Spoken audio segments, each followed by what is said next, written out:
Three corners, not four, a triangle, not an oval. That's right. It is Pocono weekend from the Pocono Raceway. We are here to break it all down for you on the back road, but we turn our attention now to Elliot, who is already on the road to Pocono. What's going on, everybody? Happy Thursday. Elliot Hicks here, on my way to the Pocono Raceway in Long Pond, Pennsylvania. I wanted to remind you that we are going to have live coverage from the track, Seth and I, from Pocono this weekend for the NASCAR Cup Series events. And we are going to bring you not only our normal back road in just a minute with Seth and Rod.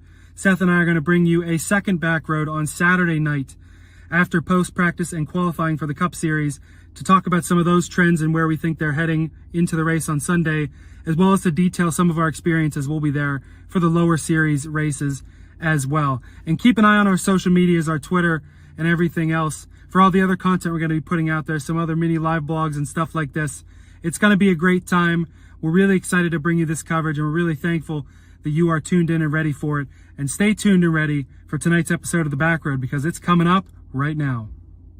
It's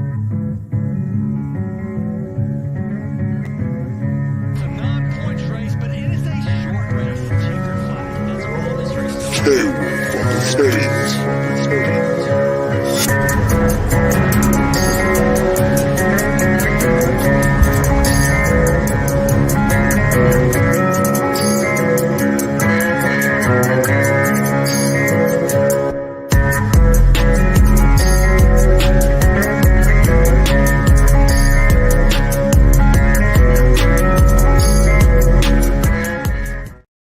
All right, and just as my co-host said, the road to Pocono, unofficially presented by Busch Light and Busch Light Peach Products, is here.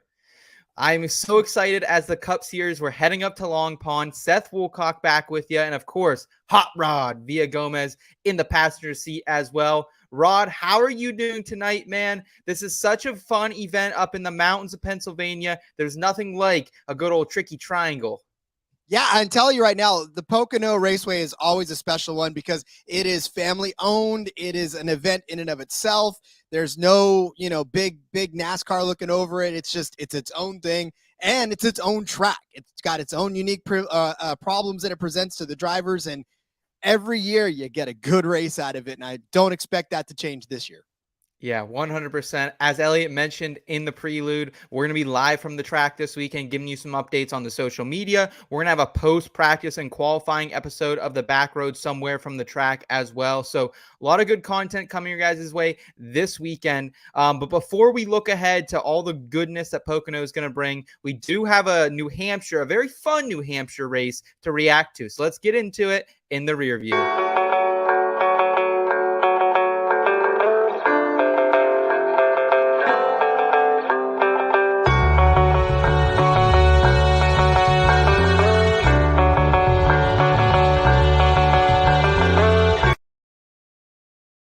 All right, and hats off to Loudon and the fans that came back on a Monday.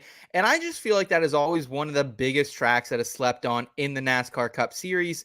And it was a great race, Rod. Lanes were wide open. We finally got to see some good passing here on one of these shorter tracks. 9 leaders, 13 lead changes. Martin Truex Jr., our boy, we weren't riding him this time, but he completes the segment 1, 2, and 3 sweep. Christopher Bell, we rightfully faded him, though, Rod. Rex and finished 29th, let us down once again, let a lot of people down. And then there was some surprising outcomes in this one as well. We had Bubba Wallace with a top 10, Austin Dillon, and then just terrible races from people like Rowdy, never got going, and then Eric Almirola.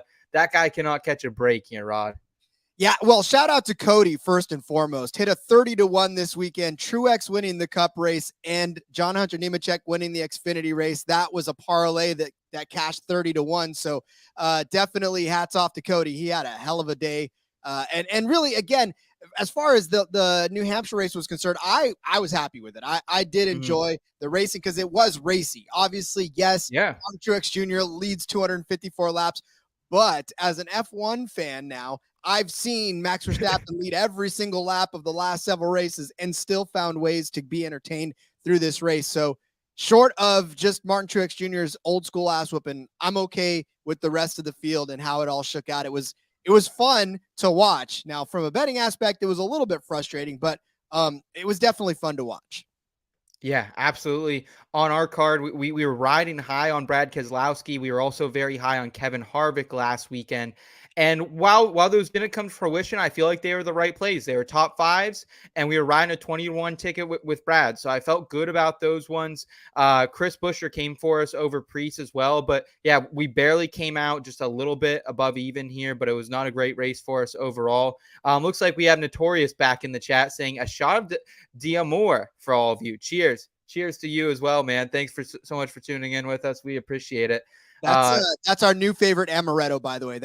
What's up, Nick? That's my brother. That's our new favorite amaretto, Diamore. It's good stuff, man. If you're into amaretto, try Diamore. I know it's the cheaper brand, but it's still good. There we go. There we go.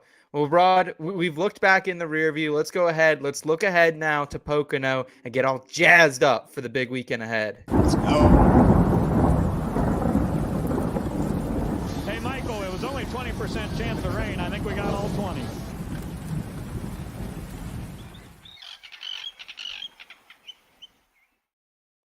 All right, so we go to the 2.5-mile tricky triangle that includes 7 turns. And as Rod mentioned, this is one of the few independent tracks left in the Cup Series or just on the NASCAR schedule in general. So we're going to go ahead. We're going to pull up a map of this for viewers tonight. And Rod, I kind of just want you to break this down because this is such a unique track. And I feel like the one thing everyone knows is that we're looking for speed down these straightaways, the big horsepower. We're going to need it once again here. But what can we take away from some of these distinct turns? So here's the thing too, and maybe a lot of people don't necessarily know, but each one of these turns represents a turn from a famous track that either NASCAR is on or had been on once upon a time. Turn 1, modeled after the Trenton Speedway over there in New Jersey.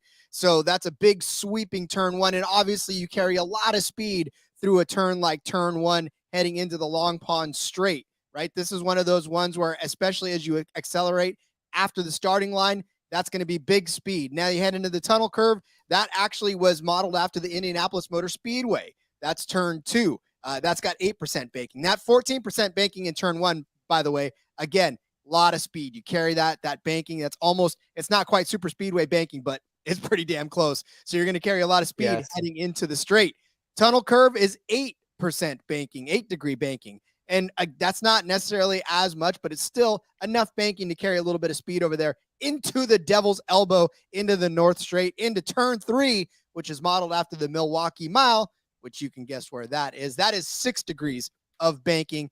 Big sweeping corner, not a lot of banking. It's relatively flat, so you're going to have the wheel underneath you as you cruise back into the start-finish line. But again, each one of these corners is different. Each one of them represents a different problem for the driver. You're going to be loose. You're going to be tight. You don't know what the hell's going on. You're going to be complaining about your car all day long. Get ready for those radios to be blaring and for drivers to be cursing. Pretty big at their crew chiefs. But yeah, this is definitely a unique challenge. Obviously no turn 4. So just get those 3 corners down and you'll be good to go. There we go. There we go. Yeah, this is one that I think if you're going to tune into the radio for practice and qualifying, this is a great one to do it. I think you can get a lot of good insight there as well. This is classified as a big flat track according to iFantasy Race. And the best comp we have is no longer on the circuit. That is Indy. It is gone. We do have Michigan and we do have Auto Club as our secondary comps. Again, the bigger reasons they are the comps is because the horsepower that's required.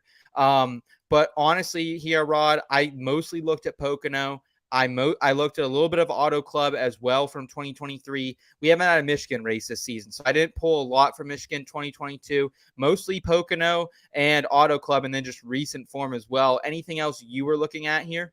I mean, basically the only thing you can look at is Pocono at this point, right? I mean, I looked at the old Trenton Speedway and no, I'm just kidding. I didn't. I didn't. I didn't look how they did there. But yeah, I mean, Pocono is Pocono. You can't necessarily say this track is like any other. So yeah, you got to look at what they do at Pocono. Now, obviously you take into factor some of the momentum that's been happening over the last few races here and kind of carry that into it. But really, again, and truly, Pocono is one of those races where you could probably suck all season long, but this track is so unique that you can muscle memory your way around it and be better. So, it takes a unique skill set, I think, to win here. And we've seen drivers who are just having to be Pocono aces. We're going to talk about them later tonight, I am sure.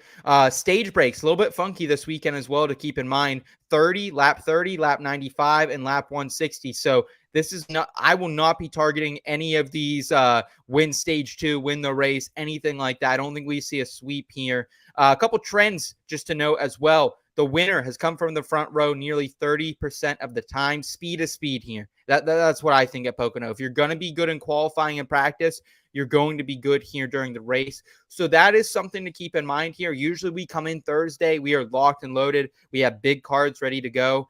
I'm holding back a little bit until I see those Saturday events, practice 2:35 Rod, and then qualifying 3:20 p.m. Eastern time. Yeah, but there's a few targets that you can, few drivers that you can target right now and feel comfortable with. But you're right. By and large, down the card, you're going to want to pay attention to what's happening in practice and all that, especially because, we've had races rained out. We've had races run under inclement circumstances.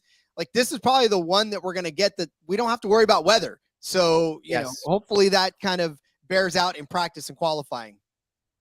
Yeah, 100%.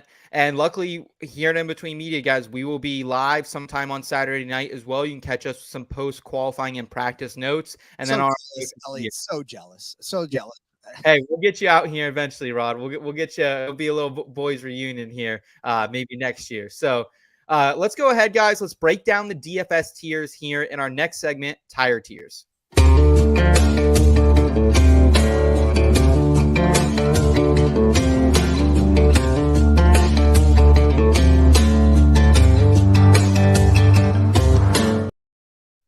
All right, Rod, welcome back to the tiers, my friend. Last week, you and Elliot left it up to me to do by myself, and now I'm giving it to you for the number 1 overall pick here. I will say, I think I did pretty good last week. I think I was on Brad and Kevin Harvick 1 and 2, so I felt good about that. Truex at 3, so I think I nailed it without you. Can you bring some fire this week for me, Rod? I don't know if I could bring it as good as you, man. You held serve by yourself. You don't even need me. I'm just kind of here to take up space. But no, listen, go ahead and throw that 8 car up there. And yes. I know that the money's on Truex, the money's on Hamlin this week, but I think Kyle, obviously on this track, he's king. And I know that he did it in a Joe Gibbs car. I get it. Yes. But like I said, muscle memory is real on this. And I truly believe that if you are going to be good on this track, like you kind of said earlier, you're going to be good on this track. Now, when you look at the overall lap leaders, like I said, Denny Hamlin is king. He's going to be up there. We'll put him up there, I'm sure. But Kyle Busch is 3rd on that list and 2nd of active drivers. He's led 585 total laps around this track. He finished 2nd here last year. Unfortunately, got disqualified. Yes. Did not finish up, but he was 2nd here last year. And as far as DFS goes for him at Pocono, I mean, short of, like I said, last year, he won in 2021. It was 2nd in 2021 in the spring, 5th in 2020, 9th in 2019. He won in 2019 and 2018, 3rd, 1st, 9th. I don't want to keep going because it seems a little redundant at this point, but Kyle Busch is going to be good at this track. And for DFS purposes, you're going to want to have him in one of your lineups, especially if he ends up winning. Yeah, absolutely. And Rod, I'm going to throw Denny Hamlin up there too. You talked about him. This is like, you have to have one of these two, if not both, in your lineup. I think this week to have a successful lineup here. They're not going to get you differential points. I think Denny, especially, he has a top 3 all-time starting position at this track. He's going to qualify well. I'll talk about him later. I like him possibly to be the fastest qualifier once again here this week. But Denny Hamlin, you cannot discount him. 6 wins, should have been 7 last year if not disqualified as well. So I like Denny there. Who else in this top tier here, Rod? You can't ignore his teammate, Martin Truex Jr. Got to put him up there. Hottest driver on the planet. Yes. Dude scored you 149 fantasy points last week. Is he going to do that again? No, he won't do that again. No. In fact, he's likely to get you closer to what he's gotten you before. But even still, go back a couple of races, right? I know at the Quaker State 400, he got you only 4 points. And then, of course, at Chicago, he got you minus 12. But before that, 78, 74, 42, 67. He is leading the entire field in points, fantasy points per race, with 48.3. So there's something to be said there. There's smoke, there's fire. He's killing it lately, and it's just, You can't ignore him in DFS. A lot of chalk up on the board, rightfully so, these first 3 picks. There was no doubt about it coming into it. Let's go with a little bit of a leverage option, Ross Chastain. I'll chat about him later. But this is a guy, Rod, who could have won this race very easily last season. An untimely caution comes out. He does not get the benefit there.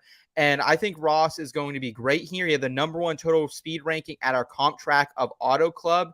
And he's been a whiz so far at Pocono in Trackhouse equipment as well. So I'm very interested in seeing what Ross could do here. #3 in total speed rankings last year, led those 26 laps. So I'm all in on the #1 car. Who else here for top drivers here, Rod?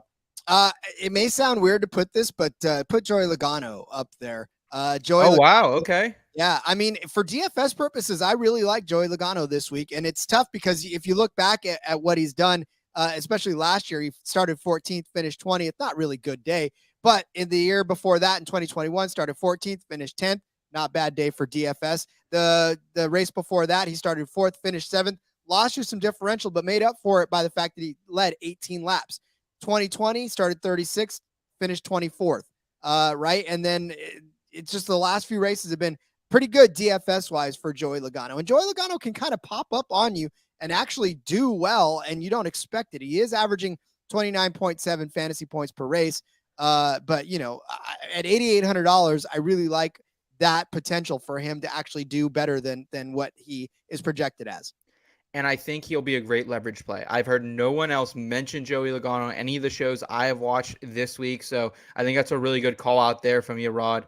I'm going to have to, I think I'm going to go with William Byron here. He is so hard for me to bet, but the guy is so damn good, especially here at Pocono. People don't give him credit, Rod. He has an average finish of 9.4 at Pocono in his 9 races, and that's #1 among active drivers. Obviously, he doesn't have quite the historical resume of Brad and Denny and Kyle and those guys, but still 5 top 10s, lowest finish ever, 18th. We know William Byron's been fast everywhere. He could unload a rocket, and we could see the number 24 in victory lane. I think he's very live to win this. He could be a dominator this weekend. I'm throwing him in driver A's. I like it. And I'll put one more in driver A because I feel like it's an A-, and I don't know why. The numbers say he's an A, and that's Kyle Larson.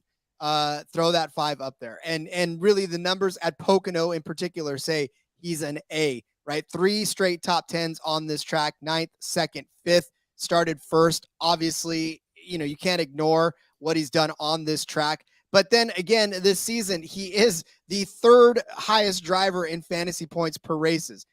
It's not the Kyle Larson season that we expected to see. He doesn't have 6,000 wins, but he's quietly being consistent race after race. 62 points last week. Terrible week the week before, but 44 points at Chicago, 46 points the day before or the week before, 45, 60, 121 at the All-Star race. We're talking DFS, so that one counts, but you know what I'm saying?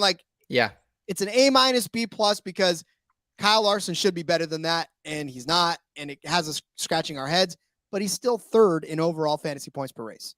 Such a boom bust play. That's Kyle Larson this season. He can either boom, win you the week, or tank some lineups. Let's go ahead. Let's move to the driver Bs, and I'm going with your guy, Kevin Harvick here, Rod. Kevin Harvick, I think he has 5 runner-up at Pocono. The guy can't seem to get it done. But for 9,000, you're looking at a guy averaging just about 35 DraftKings points per week. I think Kevin Harvick's going to be very, very viable. I don't think he has quite the speed to win this week. However, a guy who has over 15 top 5s here in his career, I think you have to throw him in at least 1 or 2 of these lineups. And I can't argue with you on that. I mean, in one of my bets earlier in the show, in the NASCAR Gambling Podcast, I have Kyle Busch over Kevin Harvick, but it's not to say that I don't think Harvick has a top 10 in him. I just think Kyle Busch has a win in him this week. And so to me, even if Harvick finishes 5th, I still think Busch is going to finish 1st. So, I mean, I can't argue. It's going to be a top 10 finish for Harvick. And the love they're showing him out there on the track, the love they've been showing him, I can't argue with you on that one as well. So, all right, I'm going to go Brad Keselowski. Put that. Thank you. Thank you. I'm going to give him some love. Obviously, we know that RFK is picking up steam in about the right way. Brad's been at the forefront of that. I don't know if I think I talked a little bit about it on the NASCAR Gambling Podcast, saying that maybe the second year of him being an owner driver is a little bit more palatable than it was the overwhelming part of last season, because we didn't see him start to pick up any steam until the end of last season. So Yes. must have been overwhelming to take over that entire team. Now he can drive a little bit more, I think. And we've seen it over the last 5 races, really, I guess, if you want to count Sonoma. Some top 15 finishes, 2 straight top 10 finishes, a 6th place in Atlanta, 5th place last week at Loudon. Here on Pocono, he's actually not been terrible either, but in the first 6-car ride here last year, 26th start, 14th finish. That's a pretty good day for DFS. That's some good place differential. Threw some fast laps in there as well. So, yeah, I mean, Keselowski is not a sexy name, but definitely good for DFS this week. We got your brother in the chat, Rod, saying, love Harvick, tough pick. I lack faith in Stuart Haas. I think we all do, but man, this is Kevin Harvick. He's been getting it done in this equipment all season long. No reason to get scared now, Nick. All right, you went with Brad. I'm going to double dip here. First one I'm going to grab is his teammate, Chris Buescher. This is a consistency thing, guys. Chris Buescher is so consistent. Average over the last 8 races, 10.4 average finish. I want him in my lineups at where he's going off at on DraftKings. Very good value, 7,500. And right in that same range, I think someone who can't be ignored again. He's bit us a little bit when we've tried to bet him lately, but Daniel Suarez, this is a guy who finished 5th last season at this track, also had a top 10 speed ranking on the day. I like Ross. I also like the number 99 here, Rod. Yeah, and Daniel Suarez is actually going to be racing earlier, or actually he's racing tonight, as it were, because we're live. He's racing in about 5 minutes in the SRX series, so he's going to get a chance to get behind the wheel.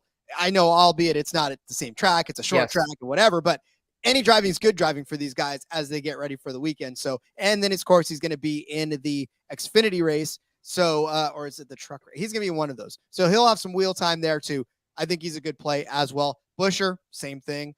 Throw the 43 car up there. I know if I thought I was on an island this week. No. Thank you.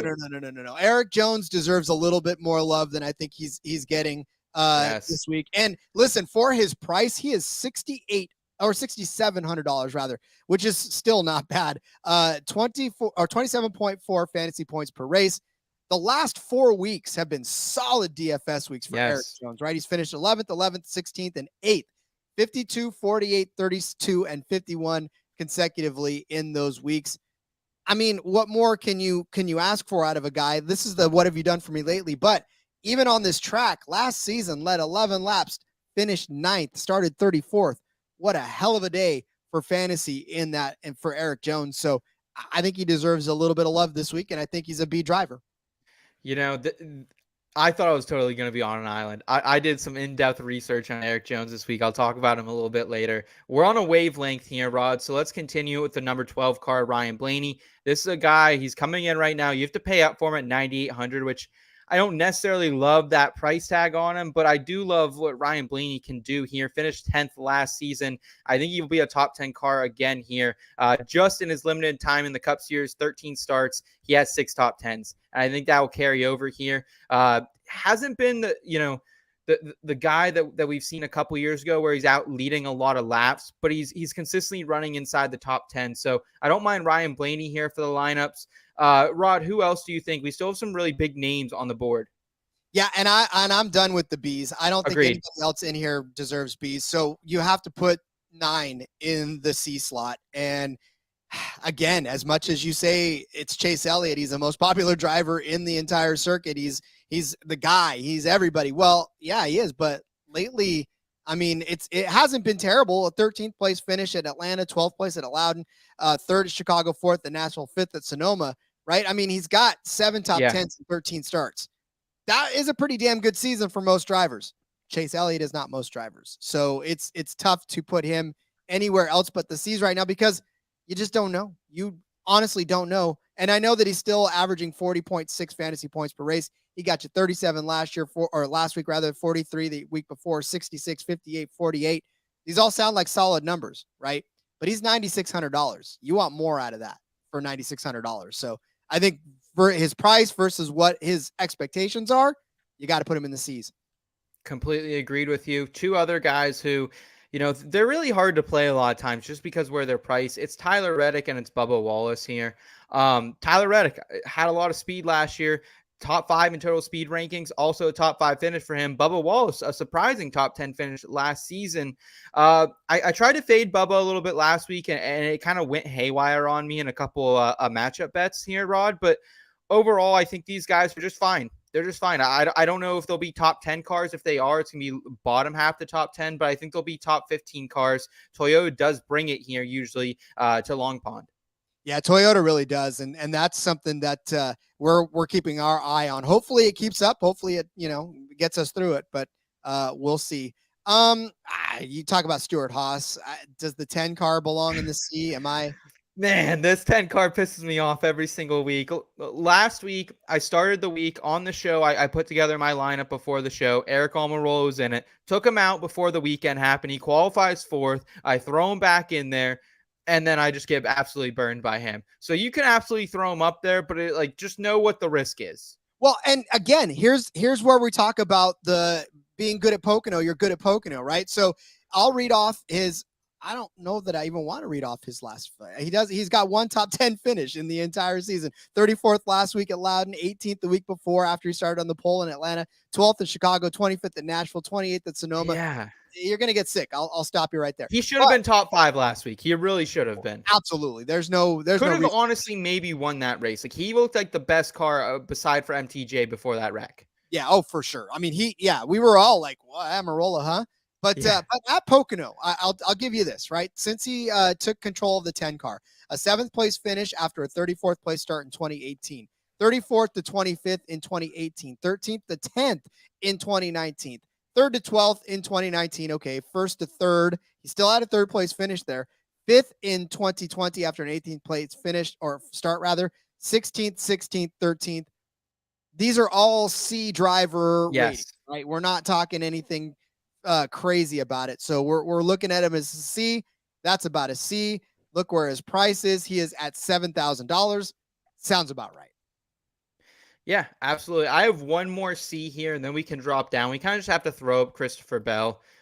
This is a guy so hard to get right, too. I mean, man, did he screw a lot of lineups over. Luckily, I had no exposure to him last week. However, top 6 finish, top 5 total speed ranking here last season, Rod.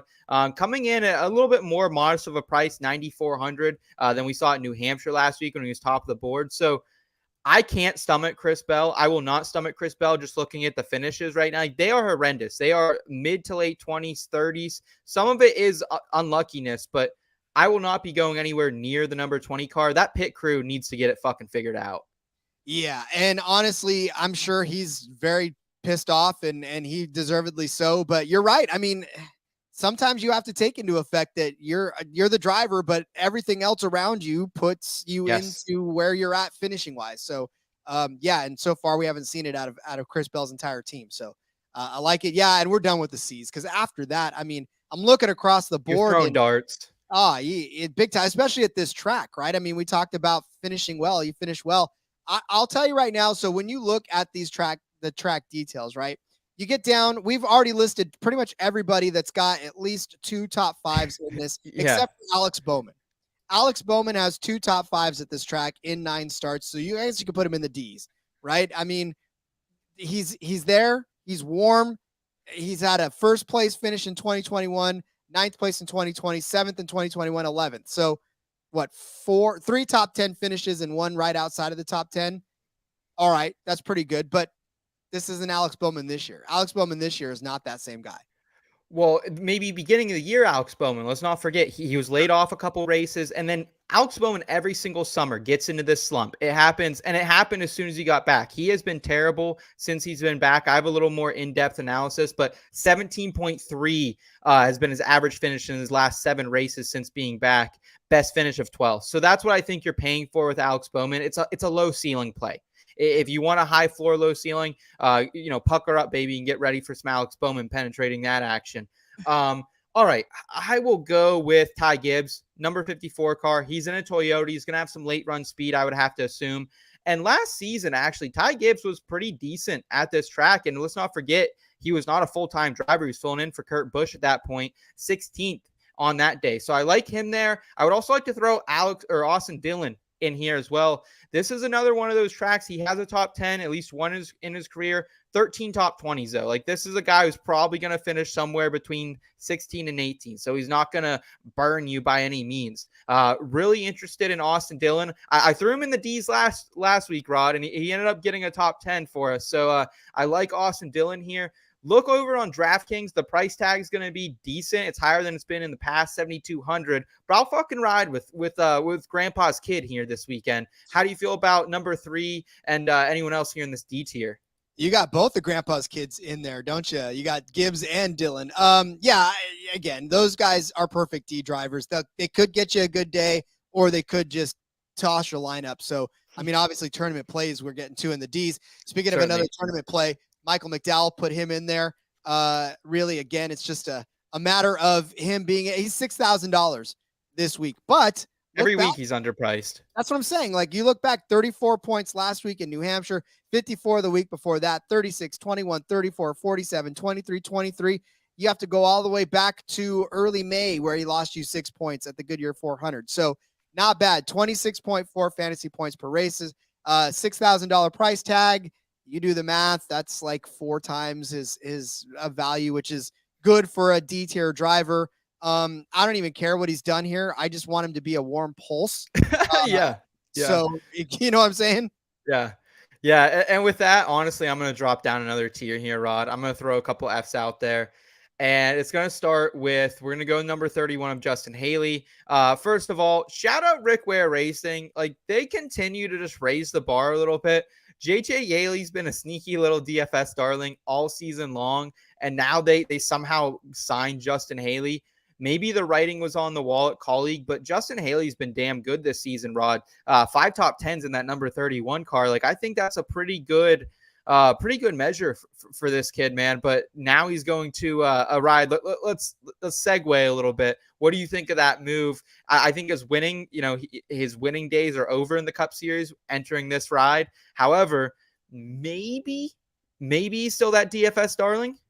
So honestly, we had this conversation just a little bit ago too on the NASCAR DFS show, the gambling podcast. And really the only thing that I can actually make sense of is that maybe, just maybe, Colleague is warming up a seat for Chandler Smith. Maybe, just maybe. And maybe that's what they're doing. And I really don't think he's ready for it yet, but I mean, maybe they do. Kid just barely at his prom. I think he just finally took his finals. I think he just finally got his driver's license, his actual commercial driver's license, right? He's not even old enough to drink a beer yet. Here we are, I think, preparing a seat for him in the Cup Series. Poor Haley, that kind of leaves him out, right? I mean, they've kicked the tires on him. He hasn't been exactly what they want him to be, and he's been okay. Like that's the thing. He's been serviceable, and he was the guy that Colleague said, this is our guy. So the only reason I can think is either he wants to go, or he heard around the garage that this is about to happen. So again, if you're going to go to Rick Ware from Colleague, and Colleague is not, terrible, but they're also not top tier. So it's like, if you're going to go from one mid-tier team to a lower tier team, you must think that you can resurrect that, or at least bring that team to the next level. And maybe he thinks that, maybe Rick Ware thinks that. I'm curious to see how this goes next year. Yeah, the partnership with RFK is interesting as well. I'm kind of excited to see how that plays out. But Justin Haley here this week, he's still averaging over 31 DraftKings points per game. And then Ricky Stenhouse too. We got to throw him in there. Kind of that same ballpark. $6,400 is what you're paying for these two drivers here, Rod. And they're consistent, if anything. They're not getting a lot of negative scores over on DraftKings. I don't prefer them to play them on Fantrax too much this week. So I have 1 or 2 other drivers I can maybe give a shout out to. Is there anything else on this board you can touch on? I have no one else that I want. I mean, even AJ Allmendinger is tough because he's up and down, literally 19 points last week, 61 the week before, 19 the week before that, 45 the week before that. It's like, I can't clock this guy. The only thing for AJ Allmendinger, dude has like a shit ton of top 20s here, 9 top 20s. He has ran this track 22 times in the Cup Series. So I will throw Dinger up there. I don't think he'll be in any of my lineups by any means, but shout out to him. Shout out to Chase Briscoe, finally getting back in the top 10 last week as well. Briscoe is someone finished right around that 20 bar last season. I expect Chase Briscoe to finish it back in that 20 here, Rod. Let's kind of just run through the rest of these guys then. Austin Cindric, no thank you. Corey LaJoy, I think the luck has ran out. Number 15 car, that's going to be, is that Yaley this week as well? Yaley's back in that? I think Yaley's back in that, yeah. So if you have to throw a fucking dart, man, like throw it right at JJ Yaley. Like I will be dead honest. Like that guy averaging over 25 DraftKings points per race this season as well. So don't mind him. Harrison Burton tearing it up a little bit. We saw a little Harrison Burton sighting a little bit last week, but not enough to put him in the lineups this week. Todd Gilliland out there. Ryan Preece, man, get your shit together. No top 10 for him still this season. Noah Gragson, don't need to talk about him. Any Cole Custer love here this week, Rod? I know you were high on Custer a couple weeks ago, and he did deliver. 5,000. Yeah, for DFS purposes, maybe. I mean, again, it's a Rick Ware car, so we're not really expecting anything special. But if he can get you inside the top 25, if he starts like 34th, then there's some place differential points for you and a pretty decent, solid finish. So Cole Custer's a talented driver. I mean, that's all there is to it. He's just got to get a better ride in the Yeah, 100%. And then, of course, Ty Dillon. Man, God, terrible season for Ty Dillon. 18 DraftKings points per race for him. And then good old BJ McLeod back in the 78 this week as well. So that's the tire tiers, guys. Let's go ahead. Let's shift over to the betting segment. But yeah, that was fun, Rod. I appreciate it. I think really, guys, it's about trying to spend up this week and then taking a couple dart throws when I look at this board. You know, you're going to have to ride someone like an Austin Dillon or a Michael McDowell. It's not going to be pretty at the bottom of your lineup, but try to maybe factor in one of those drivers into it, and maybe we can come home and cash some tickets this week in that end. We do have a question here. What do you guys think about Haley going to Rick Ware Racing? Who takes over the 31? Just actually talked about that 2 or 3 minutes ago, Derek. So just rewind this stream and you'll get back into it. But hey, shout out Rick Ware Racing, baby. Rick Ware Racing. They're on the come up, just like me and you, Rod. Let's get into some parking garage props.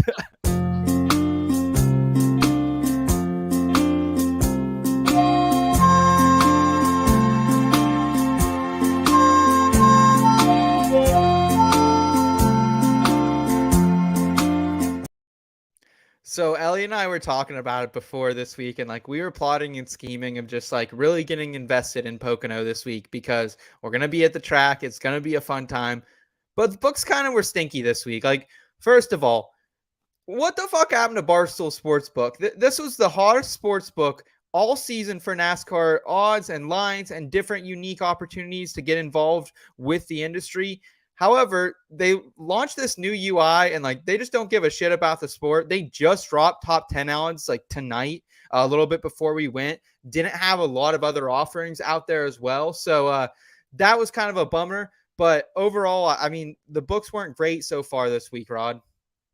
And really, honestly, that's what Cody and I were talking about as well. Cody had a really tough time picking cups because he didn't like the odds, and he loved trucks. He loved Xfinity, but he wasn't a big fan of the Cup Series bets this year, or this week rather. And I'm kind of with him. Although I felt like I found exactly what I needed out of this one. I was able to build some narratives, but yeah, I mean, overall, and maybe Monday got everybody into a crazy, fit, but I feel like you shouldn't. I feel like you should already be a week ahead. Like, I feel like that's, if anything drastic changes, then yeah, you can go back, but be a week ahead, books. Like, it's not. Get your shit together. Get your shit together. Signed angry NASCAR betting fans over here. Also, shout out to Derek in the chat, man. We just brought the NASCAR betting preview show on our channel as well, and I'm really, really excited about that. MBPS, man, they've been tearing it up over on Twitter Spaces. They're going to be on our channel on Wednesday, so you can double dip with us. You'll get their analysis. They're over on Twitter Spaces. They're taking fan questions, so get involved with them. Follow Derek on Twitter at Derek J. Yoder, and then make sure you're tuning in here at IBT as well. So yes, I completely agree with you there, Rod. Let's move to outrights, though. There was some feel good lines out there that I was at least intrigued about. Where did you find any edges against the books this week who were being a bit lazy? I mean, they were being a whole bit lazy, but no, listen, when you look at the outrights for this, it's no surprise. I mean, right? It's Hamlin up top at 500. It's Truex up top at 550.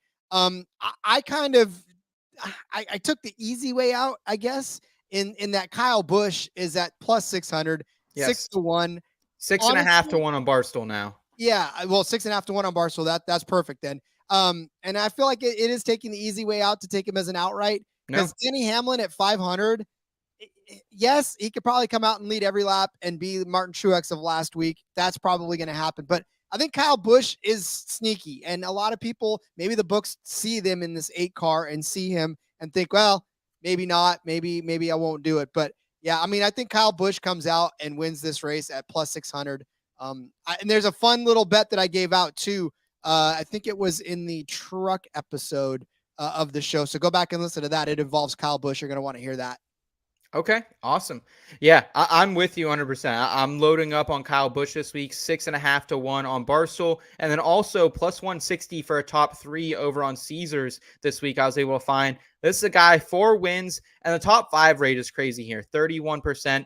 And since 2020, courtesy of iFantasy Racing, his average finish across the line, yes, we're counting as a cross the line finish from last season, 1.7. That is how dominant this guy has been in this decade of racing. So I want to back that. Then you also look that he has had top 4 in speed ranking across the last 5 races at Pocono. And that includes those double headers in 2020 and 2021. Man, I wish we had that this week. But looking at last year, he had the number 1 in total speed rankings, green flag speed, and late run speed. The only question, and we touched on it earlier, he's in a Chevy. Does that change anything? And to me, it doesn't. One, this is a race that this guy has won with a fucking broken shifter. It doesn't matter. Like, he could be driving one of these Amish buggies that pass my house every fucking day, and I would still bet on him. And also, number 2 in speed ranking at Auto Club, that's the closest comp we have this week, won that race, Rod. So I'm backing you. And I feel like when we're on the same wavelength like this, it feels good. Anything else you're looking for in the outright market? I don't know because like I said, I didn't like any of it. And so I will say that I did, again, take another easy way out too. And I don't know if it's still there. Let me double check and make sure. Cause when I gave it out on the show, it was still 10 to 1. And yeah, it still is. So a Hamlin Busch Quinella on Caesars is actually 10 to 1. So if Hamlin does win this race and Kyle Busch finishes second, you still win. If Kyle Busch finishes first and Denny Hamlin finishes second, it's still 10 to 1. That's better than one of them. Like that. That is a great thing to get invested in. I think this week, Rod. Also, with Denny Hamlin, we don't talk a lot of pole position props usually here on this show. However, I do like, if I'm getting invested in Denny here this week, he's 4.5 to 1 on Caesars to win this pole. He won it last year. He has 4 poles here in his career, tied with Rowdy for the most, and best average starting position here in the field among all active drivers, and 3rd all time. Like, that is how good he is at qualifying at Pocono. He's also won the most poles this season, Rod, with 3 of them. So that is how I'm getting invested. I want to get that sweat on while I'm at the track on Saturday. 4.5 to 1, Denny. Hey, for whatever reason, he loves this qualifying format too. So I mean, all you do is go lay that fast lap and then go lay another one. So yeah, I think I think that's a good bet, especially for what it's worth. I'll round out the outrights with my final outright of the day. And this is a little bit chalky. I've seen a lot of line movement on it. You're seeing 10 to 1 some places. I got 11 to 1 actually over on DraftKings. I had to venture back over to DraftKings this week, Rod. That's how desperate I was for some better lines. But I can get them over there, 11 to 1, and Barstool for a top 5 plus 160. Ross Chastain. We talked about it earlier in the show. This guy could have won this race last season, led 26 laps. 3rd in total speed rankings here. And he was also number 1 in total speed rankings at Auto Club, finished 3rd that day. And I know we said we're not taking a lot of Michigan into account this week. Number 7 in total speed ranking for Michigan last year. So all the comps line up for Ross. He was fast here last season. The only question mark I have here is he's been a little hit or miss lately here, Rod. I tried betting him in on the top 10, laid a little bit of juice on him, and did not work last week at New Hampshire, a track he was previously really good at. Sometimes when you do get lectured and you do kind of take back and you're like, okay, I'll behave for a little while. And then you come back out swinging again. But, sometimes you can't keep that momentum going. And I feel like that's where Ross Chastain is right now. Like he fired back, right? And he got in the winner's circle, he got in the victory circle, and it was a feel good story. But now, like that momentum is all sort of gone, and he's just there. So yeah, it's tough to peg him for sure. But again, it's Ross Chastain. He can electrify a crowd. 11-1. 11-1. I had to take my boy. I got the hat on tonight. Hopefully I get to see him victory lane on Sunday in person. Let's go to placement props, Rod. Is there anything we haven't talked about in here that interests you? Because there's a couple numbers that I thought were honestly a little bit larger than maybe should have been.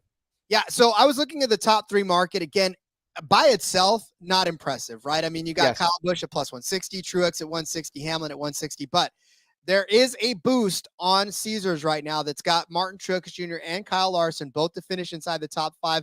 That gets you plus 325. I feel like that's a little bit more. It's a better number for me for 2 guys I think are going to finish inside the top 5 rather than placing individual plus 160s on these guys. Throw them together and parlay them a little bit. That way you get a little better return on what you're doing. 3-1, better than 1.5-1, right? By 2. I think. Yeah, these top 10 and top 5 markets this week were just juiced. And I think part of that is what we've talked about earlier in the show tonight, guys, is that this is one of those races where pedigree, muscle memory really matters. So I think the books feel like these top of the board guys that can't give out anything, even money or above on them. But one that I thought was very mispriced, Eric Jones. We already touched on a little bit earlier, top 10 plus 400, 4-1 for him. And you touched on it great earlier, Rod. This is a guy who's actually turned it around a bit of late. Average finish of 10th on his last 3 oval tracks, 11th in total speed ranking here last season, finished 11th last year as well. Like, he's just a fucking dog when he gets up here in the Pennsylvania air. I don't know if it's the bush lights flowing through him. I don't know if it's that cool, crisp Pocono air, but this guy is a dog when he gets up here towards my area of the woods. 54% top 5 rate in 11 races here, 64% top 10 rate as well. So, Eric, I just need one from you. I need one from you, man. He surprised us lately, Rod. I'm going to back him again at a number of 4-1. That feels like a value here for a guy that we both really like. Do you want to know how much of a value that is? Caesars has him at 3-1. Earlier, when I gave out that very bet, on Bet365, he was plus 550 for a top 10. People are betting him down. The public is moving this guy. So obviously there's some heat there. Yes. Where there is smoke, there is fire, guys. That's our take on Eric Jones this week. Anything else in the placement props, or you want to move to head-to-heads and matchups, Rod? I think we can move to head-to-head to matchups. I think we already exhausted ours. Let's do it. What are you feeling in this market? This was another one. I had to scan, switch apps, keep on looking. Didn't find a whole lot, but I have one. What do you have here, Rod? So, and that's another thing too, in that early in the week when we were laying down ours for the show, there was only 4 or 5 names that were circulating through all of the head-to-heads, and it was so frustrating to try to get anything done. But I found one that I do like and I'll take. And that's actually Daniel Suarez over Ty Gibbs. It's minus 120 over on Caesars. I know that Ty Gibbs is a sexy name, but Daniel Suarez is actually not that bad on this track overall. I do think that he's going to have a pretty decent day for what it's worth. And Daniel Suarez has had speed, right? He has definitely had speed. We've seen Ty Gibbs, and I know Ty Gibbs is good. And I know Ty Gibbs, we talked a lot about him too, especially at the beginning of the season, how his top 10 streak was sexy and how he was fantastic, but he's fallen on some pretty unfortunate times. And I say unfortunate: 34th in Atlanta, 27th in Atlanta, 9th at Chicago, but that was rain shortened, 14th at Nashville, 18th at Sonoma, 20th at Gateway, 26th at Charlotte. It's just been, it's been ho-hum for Ty Gibbs, right? It's not necessarily been something that you want to stand up and say, yeah, this has been a guy that's on the air. It hasn't been a fun time. It hasn't been a fun time. It hasn't. 16th at Loudon, 2nd in Atlanta, 27th at Chicago. I'm throwing everybody Chicago out the window. 12th at Nashville for Daniel Suarez, 7th at Gateway, 15th at Kansas, 9th at Talladega. Some really solid finishes for Daniel Suarez. And like I said, I don't know what it is, but I'm not necessarily feeling the Ty Gibbs on this track in a cup car. Yeah, 16th is what he got last year. I think Suarez will beat that. I don't mind Ty Gibbs. I threw him up there in the DFS segment. I think he was in my D tier, but I do like Suarez a heck of a lot more this week, so I don't mind that. What was that line on that one more time, Rod? The line on that and you could probably find it better, shop around, but I got it at minus 120. Ty Gibbs on the other end of that is -110. So obviously Suarez is the favorite by a little, but still. Yeah, very good value, I think, on Suarez. I'm going to go back to the well here. Last week, I took a matchup and it cashed with Chris Buescher. Right now, he's going to plus 105 versus Alex Bowman over on Caesars as well. And this is one I think the books got a little lazy on. Bowman has been just a little bit better on Pocono throughout his career. However, Buescher's been no scrub here. Yes, he had to do the rain dance a little bit. Weather came into play. But this is a guy who has won here before and also had top 12 speed last season before he ran into some issues in the latter half of the race. I think Buescher overall, though, is just the more consistent driver right now. 10.4 average finish over his last 8 races. Bowman, since he's been back, we already touched on it, 17.3, best finish of 12th. I think Buescher could, I almost wanted to lay a top 10 bet on him, but I couldn't get myself that far. So this was kind of the next best thing for me, Rod, was just to pair him up against Alex Bowman, who I don't think gets any better than 15th. And I think Buescher could squeeze maybe a top 10 out of it, but somewhere between 10 and 13. That's where he is every fucking week. Well, and that's what I'm saying. There's a 12th place finish in Buescher's future, and that's where it's at. It's basically a foregone conclusion at this point, and it's whether or not Alex Bowman can overcome being just a ho-hum driver lately, and I don't know that that's going to happen here. It's just that 48 car has not had speed at all. So, yeah, I like it. I'll throw out one more. Yes, because I found one I think on DraftKings that I'm okay with because they're evenly priced on either side of this. I'm going to take Chase Elliott over Christopher Bell. It's -115 for Chase Elliott over Bell. We just talked about how horrific both of these guys have been, but I honestly feel like Chase Elliott is going to have to get something together, right? And whether this means Chase Elliott finishes in 16th and Christopher Bell finishes in 17th, I think this is going to get done. I think the 9 team can't mess around anymore. They have to pull something out of their ass. They haven't been running poorly. Like I said, remember I was reading off those finishes. Like any other team would love all those finishes, right? A Rick Ware car would love top 15 finishes, but Hendrick Motorsports wants more. So I think with this being evenly juiced at -115, I'll take a stab at Chase Elliott. Hope he has a better day, and maybe Chris Bell falls outside of the top 15. There we go. All right. Hey, man, if you faded Chris Bell the last month and a half, 2 months of the season, I still don't think he's had a top 5 since his win at Bristol Dirt. Yeah, if you faded him so far, you've been looking really good. So I don't mind doing it again here this week. We got your brother saying, despite my brother's best efforts, I still don't understand sports gambling. You guys are still fun, though. We appreciate hanging out with us here tonight, Nick. Derek saying, hey, you've come to the right place. If you have a Twitter, drop it in the chat and let us know. Derek is a great person to let you know all about the gambling industry in NASCAR. He's been a very great pioneer for that. He's saying your brother doesn't use Twitter. However, you are subscribed to the channel, Nick. So just tune in on Wednesdays. That's when Derek's show will be live on this channel as well. And you can kind of get a double dose here. And Derek and his crew do a very good job of breaking it down. Hey, and your brother's Rod Villagomez. Hot fucking Rod Villagomez, baby. So I think you're going to be all right. You'll figure it out eventually here. Rod, anything we haven't touched on? Because in the special market, there's nothing for me. There's absolutely nothing. And maybe I'll get invested in that market over the weekend, but I'm going to be wait and see for the rest of it. Even my winning car number picks are not necessarily all that sexy. Under 17.5 is at -160. No, thank you. Under 19.5 is -275. That's even worse. Yes. So, yes. They've got this one pegged. Even number maybe at +130. If Kyle Busch manages to win this race, that's good for you. But that's crazy. I was looking at the over under numbers for the car number as well, and I think the under an 11.5 should win, but there's other drivers. There's William Byron. There's Martin Truex Jr. that could also very well win this race that I just didn't feel comfortable backing that this week. So, yeah, absolutely. Well, Rod, I appreciate you being here, man. We have a jam-packed weekend of racing coming for everyone here at the IBT Media family. But tell us where we can find you and everything else you're doing in the sports gambling and fantasy sports industry, Rod.